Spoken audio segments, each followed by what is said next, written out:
vais vous présenter comment installer un environnement de développement pour développer avec Typo 3. Donc ici, nous allons voir comment installer un environnement de développement sous Vagrant. Donc Vagrant, c'est un système qui permet de créer très facilement des machines virtuelles qui sont préconfigurées. Et là, vous avez quelqu'un qui a mis en fait sur GitHub, qui a partagé son repository, donc ça s'appelle Typo 3 Homestead. Et du coup, vous pouvez aller sur GitHub et rechercher ce repository, vous allez tomber dessus très facilement. Et du coup, vous avez les fichiers de configuration et vous avez aussi une petite explication dans le README pour savoir comment l'installer. Donc il y a quelques prérequis. Tout d'abord, c'est avoir VirtualBox dans la version 5 ou plus et d'avoir Vagrant dans une version 1.7 ou plus. Et c'est bien de le noter, les deux sont gratuits. Vous avez aussi d'autres possibilités que Vagrant, comme Docker par exemple, mais là je vais vous présenter Vagrant uniquement. Donc moi j'ai déjà ces deux logiciels qui sont déjà installés sur ma machine locale.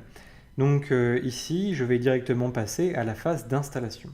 Donc ici c'est si vous n'avez pas Git, vous pouvez directement télécharger le zip, donc soit ici, soit en allant ici et en faisant download zip. Ou sinon vous pouvez aussi choisir du coup la ligne de commande. Donc pour ça, je copie l'URL du repository et je vais directement dans mon shell. Donc ici, je me trouve dans un dossier que j'ai déjà créé. Je fais un git clone. Donc ça peut prendre un peu de temps, il y a quand même certains fichiers à télécharger. Et ensuite, il suffit du coup d'aller dans le dossier du repository. Voilà. Et ensuite, je dois faire Vagrant up.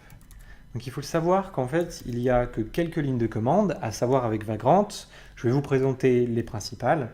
Donc il y a Vagrant Up, c'est pour démarrer votre machine ou initialiser votre machine. Vous avez Vagrant Alt, c'est pour stopper votre machine. Et vous avez aussi Vagrant SSH qui vous permet de vous connecter en SSH directement. Il faut savoir que quand vous faites Vagrant SSH, vous n'avez pas besoin en fait de connaître de mot de passe. Il n'y a pas de mot de passe, tout a été déjà préconfiguré par échange de clés, etc. Donc ici, je vais mettre sur pause ma vidéo puisqu'il y en a quand même pour 34 minutes de téléchargement. Parce que là, on télécharge vraiment une machine virtuelle complète, donc ça prend quand même un peu de temps.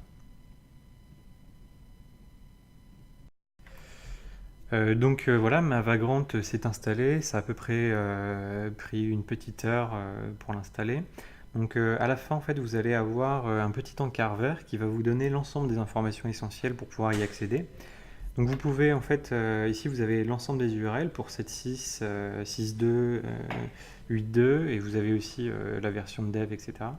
Vous avez aussi Neos, vous avez aussi MailHog, donc ça vous permet en fait de visualiser vos mails directement depuis une URL. Donc ça c'est très intéressant quand vous voulez envoyer des mails en local et que ça ne parte pas sur un serveur de mail spécifique. Vous pouvez aussi utiliser Elasticsearch, etc.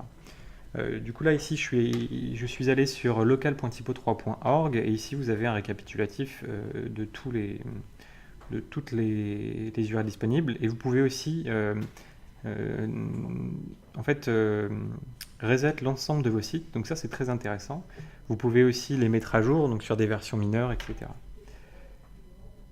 Ici, du coup j'ai tapé cette URL là et en fait le mot de passe est inscrit ici. Lorsque vous faites un Vagrant Hub, vous avez le mot de passe qui est inscrit ici.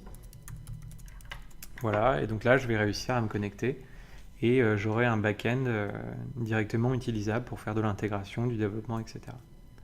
Vous avez aussi la même chose pour Typo 3, 7.6, 8.2 et ensuite les versions de dev, etc. Et vous avez ici, c'est MailHog, c'est un mail catcher tout simplement. Et vous avez Elasticsearch juste à côté.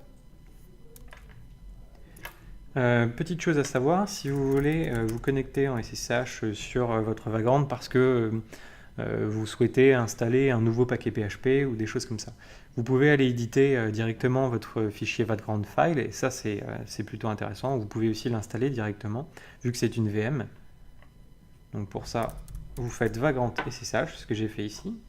Et ensuite, vous pouvez par exemple vous mettre en route en faisant sudo su. Et donc là, je suis en route.